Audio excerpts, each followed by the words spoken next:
Y a todas, ¿cómo están? Espero que muy bien. Bueno, ¿quieren saber por qué hay personas que avanzan en sus tratamientos psicológicos y hay personas que no? Bueno, resulta que hay muchos factores de por qué una persona avanza o no avanza en una terapia psicológica y no los vamos a poder abordar todos hoy. Lo que les quiero dar es una idea global acerca de por qué sucede y para que ustedes puedan no solo entender para ustedes y si hay algo que pueden cambiar, buenísimo, y sino para entender por qué a algunas de las personas de su entorno les está costando más o menos o qué hacen otros pacientes para avanzar. Bueno, vamos a empezar por el lado del terapeuta, ¿sí? Es importante, digamos, que sepamos que la persona que nos está acompañando sea una persona idónea para el trabajo que tenemos que hacer. No todas las personas van a terapias por las mismas razones y por lo tanto no todas necesitan el mismo tipo de acompañamiento. En primera instancia está el tipo de terapia. No todos los psicólogos hacemos los mismos tipos de tratamiento y por lo tanto no todos los tratamientos son adecuados para los mismos tipos de trastornos. Los terapeutas nos podemos especializar en algunos tipos de trastornos más que en otros, algunos por ejemplo más en los trastornos de la conducta alimentaria, otros en adicciones, otros en trastornos de ansiedad, otros en estrés postraumático, algunos más en depresiones, otros en trastornos límite de la personalidad, otros en bipolaridades. Eso en relación a los trastornos. También en los tipos de terapias que hacemos. Hay tipos de terapias, yo por ejemplo hago terapias relacionadas con terapia cognitivo-conductual y algunas terapias contextuales, pero digo, hay psicólogos que hacen psicoanálisis o se especializan más en algunos tipos de terapias puntuales, por ejemplo para trauma, o algunos tipos de protocolos de tratamiento específicos para algunos tipos de trastornos. Entonces, la idoneidad del terapeuta en relación a su formación es muy importante para el tipo de resultados que podemos obtener. Por otro lado está el estilo del terapeuta, y los que hacen terapia o habrán hecho terapia se habrán dado cuenta que cuando vamos a terapia es muy importante sentir que nos llevamos bien con ese terapeuta, que nos sentimos cómodos, que nos sentimos en buenas manos, que sentimos que esa persona nos entiende, nos acompaña, tiene empatía, tiene idoneidad, nos da confianza, y eso es algo que tiene que ver con el estilo de personalidad. Por más que hagamos, no sé, 2 terapeutas, hagamos los mismos tipos de terapias, lo vamos a hacer de maneras diferentes porque es lo mismo que ir al médico, ¿no? O sea, yo puedo ir a un clínico que, no sé, me reta y otro clínico que no me asusta, y cada quien necesita, no sé, hay gente que necesita que la reten y hay gente que necesita que la tranquilicen. Y eso tiene que ver también con los estilos de pacientes en relación a los estilos de terapias y a los estilos de profesionales, ¿sí? Eso es muy importante. El vínculo terapéutico es muy, muy importante para que la persona evolucione favorablemente en lo que le pasa. Eso en relación al terapeuta. Muchas veces es porque el tratamiento se vuelve ineficiente o ineficaz porque le está faltando una pata importante en relación al trabajo en equipo. Por ejemplo, hay trastornos que no van a evolucionar bien hasta tanto no requieran de otros profesionales que colaboren. En muchos casos se requiere, por ejemplo, un trabajo psiquiátrico o psicofarmacológico, necesitamos el acompañamiento de un psiquiatra porque si no, no podemos avanzar. Tengan en cuenta que muchas veces en las terapias se focalizan en que las personas vayan ganando nuevas herramientas y nuevos patrones de hacer las cosas más funcionales, más adecuados, que les permitan tener una vida más feliz o más en paz. Bueno, pero si la persona está tan angustiada todo el tiempo que no puede incorporar herramientas, la función del terapeuta no puede ser contener todo el tiempo, porque si no, no puede avanzar. Tenemos que poder intervenir, tenemos que poder encontrarnos con cierta apertura o cierto terreno fértil de parte del paciente para incorporar las herramientas. Y en muchos casos eso no se puede porque no está la disponibilidad emocional. Y el tratamiento farmacológico entonces viene a cumplir también esa función, a regular el sistema nervioso para que la persona pueda hacer su trabajo adecuadamente. algunos trastornos requieren más medicación o algún tipo de protocolo de tratamiento farmacológico y otros trastornos requieren otros.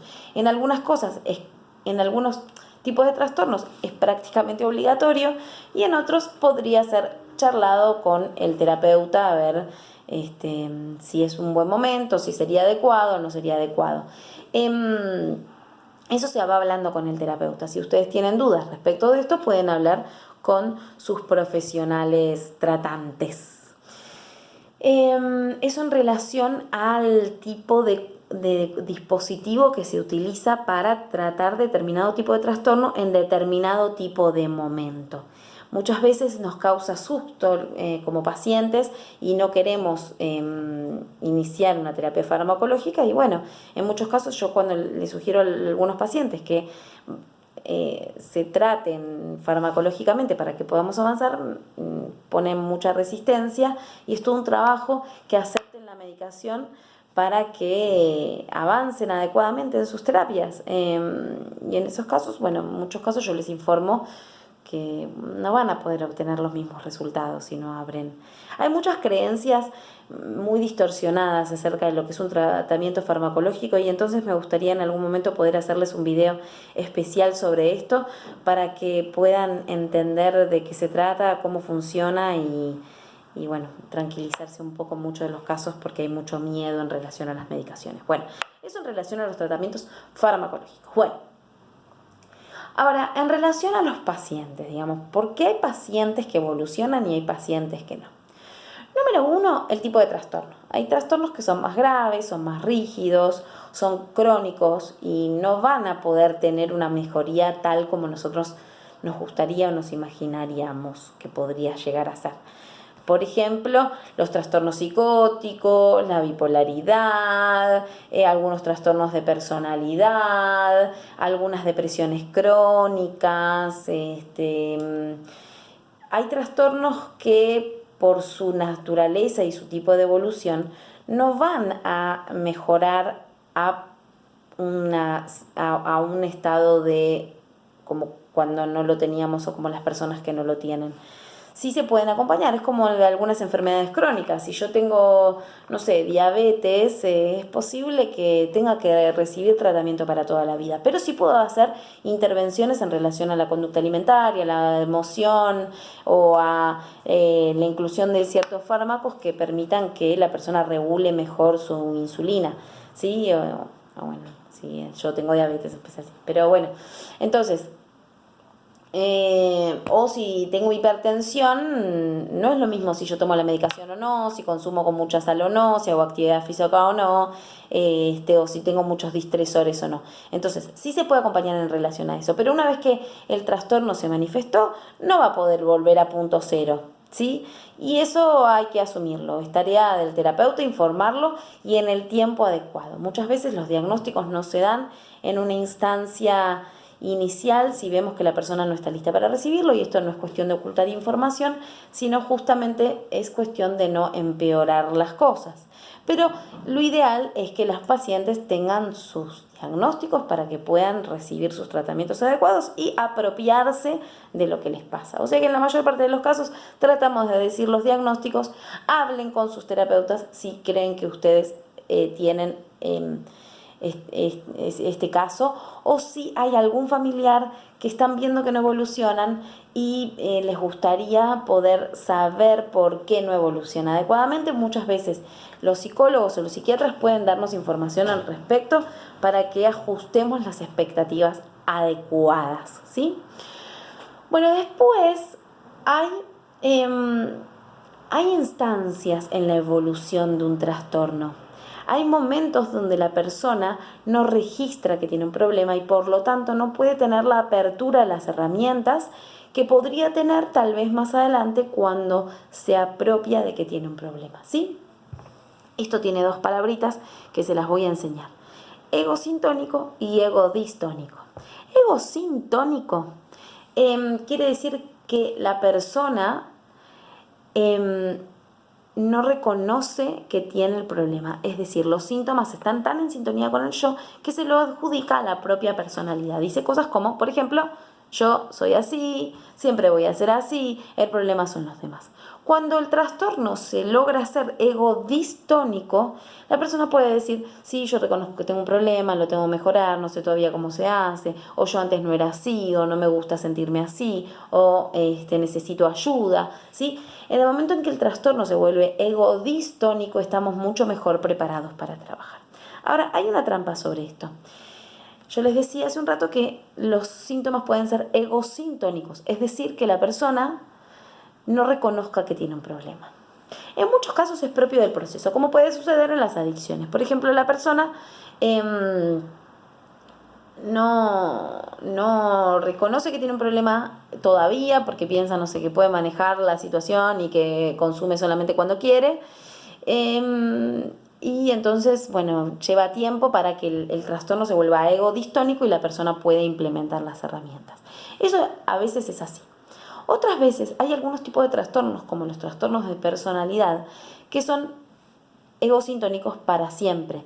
Es decir, que por más que le expliquemos y le requete expliquemos y le requete recontra expliquemos y hagamos todo lo posible para que la persona vea que tiene un problema, esa persona no se va a dar cuenta nunca que tiene un problema y va a echarle siempre la culpa a los demás y va a proyectar a los demás, y esto es altamente frustrante para el entorno. Entonces no tiene que ver ni el terapeuta, ni el psiquiatra, ni la familia, ni que no se hizo lo suficiente, sino que esa es como una ceguera emocional que va a quedar para siempre. Ya creo que vamos a hacer un video especialmente de egosintónico, egodistónico y los trastornos de personalidad, porque es todo un capítulo aparte. Pero me gustaría que entiendan que hay personas que por más esfuerzo que hagamos no van a mejorar, porque es como en la medicina. Una cosa es que yo, no sé, no pueda caminar porque me lesioné la pierna y con rehabilitación voy a poder caminar. Y hay gente que lamentablemente no va a poder volver a caminar, o no va a caminar nunca, o va a tener una discapacidad para siempre. Y hay personas que tienen estas características. Bueno, por último, ¿cuáles son las actitudes que yo veo que son buenas predictoras en general de que una persona va a avanzar bien en terapia? Y esto es algo a lo que yo quería llegar, porque me parece que esto les puede dar el poder para avanzar bien en sus terapias. Miren, las personas que vienen a la terapia con ganas de trabajar, con ganas de aprender, con ganas de incorporar las herramientas, con apertura mental, con flexibilidad, esas personas tarde o temprano, a algunas les cuesta más, otras les cuesta menos, de acuerdo al grado de dificultad y recursos que tengan, pero el que busca encuentra, el que trabaja, tarde o temprano llega a buen puerto. Y otra de las cosas, mejor dicho, que hacen que la persona pueda avanzar y está relacionado con esto, es la capacidad de festejar pequeños logros, es la capacidad de ver los avances, incluso cuando no son tan grandes como les gustaría. Hay personas que son muy quejosas, son muy perfeccionistas y están todo el tiempo fijándose en lo que no pueden hacer, en los logros que no obtuvieron, en todo lo que les falta. Y entonces eso hace que el proceso se sienta tan largo y tan frustrante que tarde o temprano tiende hacia el abandono del tratamiento, y eso va en contra de lo que queremos lograr. Entonces, festejar logros, conectarse con los logros que vamos teniendo y poniéndonos metas adecuadas en relación a eso es súper importante para poder avanzar en los tratamientos. La actitud que podamos tener de apertura y flexibilidad hacia los cambios es muy importante. Y en ese sentido, también hay otra relación con esto, que es la importancia de hacer esfuerzos en relación a esto. A ver, hay gente que quiere los resultados pero no quiere los costos. A veces eso tiene que ver con el momento y otras veces tiene que ver con la mentalidad de esa persona, y no siempre es cambiable. Ojalá que sí, ¿no? Ojalá que ustedes, estando ahí del otro lado, puedan reflexionar sobre esto y decir, ¿cómo soy yo como paciente? ¿Será que estoy pretendiendo, no sé, obtener mis resultados sin pagar los costos? Por ejemplo, hay pacientes que vienen con mucho nivel de sufrimiento y yo les digo, mira, si vos no haces un tratamiento de estas características, o tomando medicación y haciendo este proceso, es muy difícil que vos avances. Y me dicen, no, yo medicación no quiero tomar. Bueno, entonces si no querés tomar medicación, tenés que saber que es muy poco probable que vos vayas a avanzar en este proceso, ¿sí? Por ejemplo, o bueno, si vos querés levantar el ánimo, tendrías que buscar la manera de hacer una actividad física, aunque sea 5 minutos por día, 10 minutos por día, instalar el hábito, buscar algo que te guste, salir a dar una vuelta a manzana, empezar a rehabilitar esto. No, para mí es muy difícil, o son 5 minutos no me va a hacer nada, o no toman, o no toman en cuenta lo que les puedo decir para avanzar, o el modo de planear las estrategias. Entonces eso tarde o temprano no va a generar resultados, porque hay una resistencia de antemano. Entonces, lamentablemente hay personas que la están pasando tan mal o tienen una estructura de personalidad que vienen a pedir a las terapias solamente contención o hacer las cosas a su manera, o quejarse o confirmar que ellos son un caso especial y no van a mejorar. Si nos encontramos con estas actitudes y estos tipos de resistencias, a veces se encuentran modificaciones con el tiempo, pero obviamente dificulta más el proceso. Es mucho mejor cuando las personas están dispuestas a cuestionarse las cosas que vienen haciendo mal y a intentar hacerlas diferentes. Con el tiempo que lleve, por supuesto. No todas las personas van a evolucionar al mismo ritmo y no tenemos por qué evolucionar todos al mismo ritmo. Cada quien tiene sus tiempos y no necesariamente el que va más lento va a llegar menos lejos. A veces es la constancia lo que hace la diferencia.